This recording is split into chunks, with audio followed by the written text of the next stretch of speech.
America आणि Iran यांच्यामध्ये जवळजवळ 3.5 महिन्यांचं जे युद्ध, त्यानंतर शस्त्रसंधी, या सगळ्या गोष्टी झाल्या. त्यानंतर एक पीस डील म्हणजे शांतता करार झाला आणि तो करार आता जवळजवळ तुटल्यात जमाय. आणि हा करार पहिल्यापासून इस्रायलला आवडला नव्हता आणि जेव्हापासून म्हणजे 18 तारखेला खरं तर या करारावर सह्या झाल्या होत्या. डोनाल्ड ट्रम्प आणि इराणचे प्रेसिडेंट पेजेस्कियान यांच्या सह्या झाल्या. त्यानंतर आणि त्या अगोदर इस्रायलनं नेहमी हाच प्रयत्न केलाय की काहीही करून ही डील मात्र तुटली पाहिजे. त्यासाठी त्यांनी कंटिन्युअसली मागच्या 15 दिवसात लेबनॉनवरती हल्ले केलेले आहेत, हिजबुल्लाचं कारण दिलंय.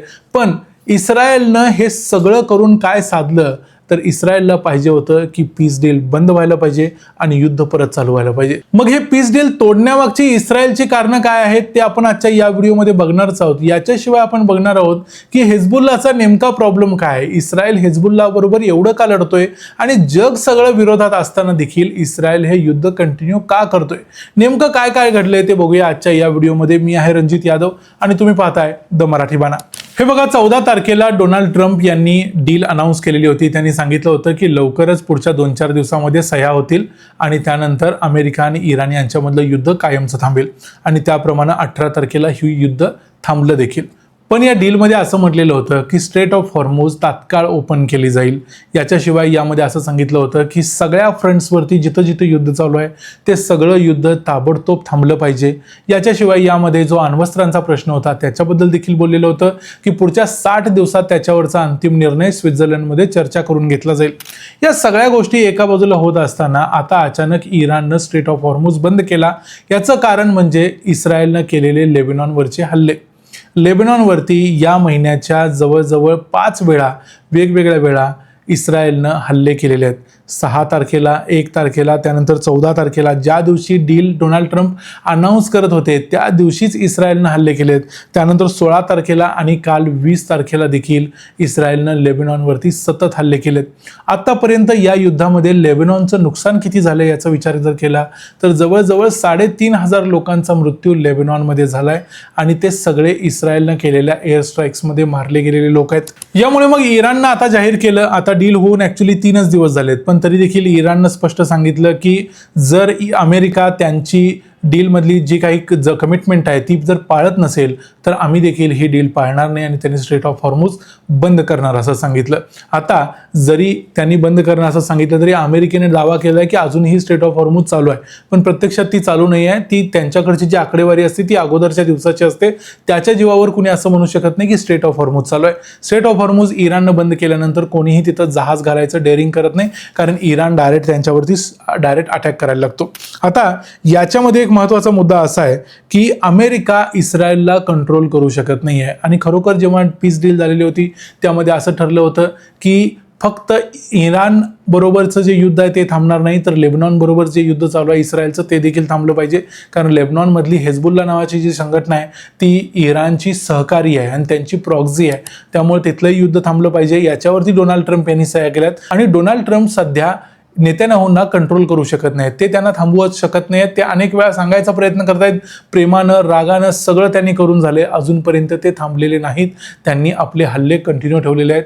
आपल्याला माहिती आहे की याच वर्षाच्या शेवटी इस्रायलमध्ये देखील निवडणुका होणार आहेत आणि त्यासाठी बेंजामिन नेतान्याहू प्रयत्न करत आहेत.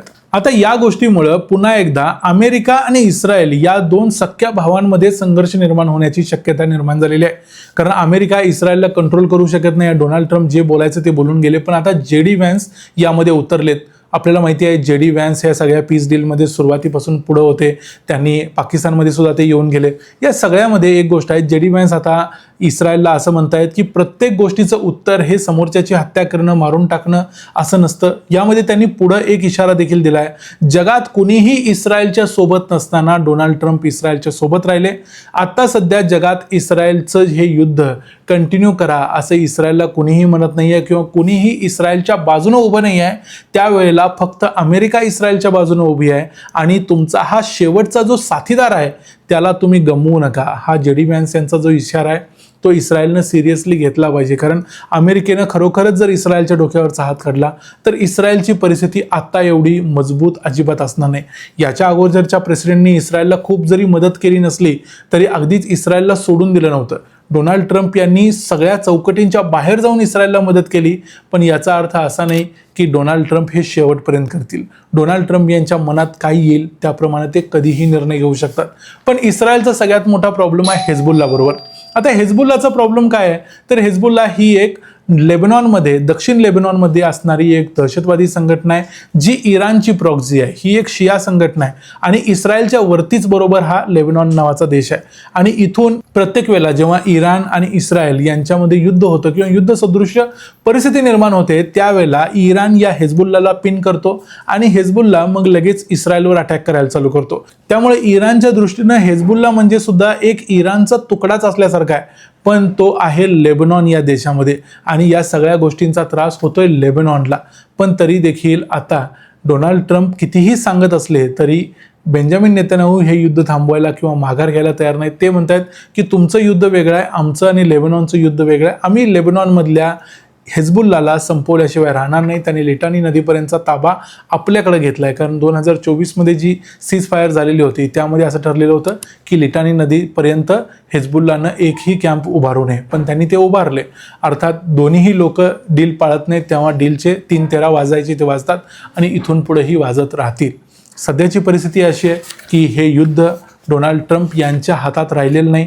त्यांनी सुरुवात केली, नेतन्याहूंना मदत केली, आता नेतन्याहू ठरवतील तेव्हाच हे युद्ध थांबेल. इराणची इच्छा असली नसली तरी हे युद्ध थांबणार नाही.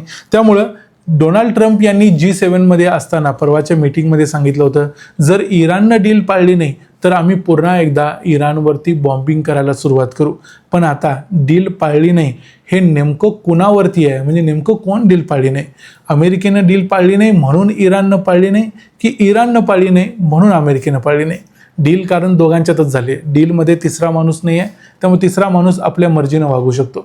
नेमकं काय काय घडतंय त्यावर सगळ्यावर आपली लक्ष राहीलच.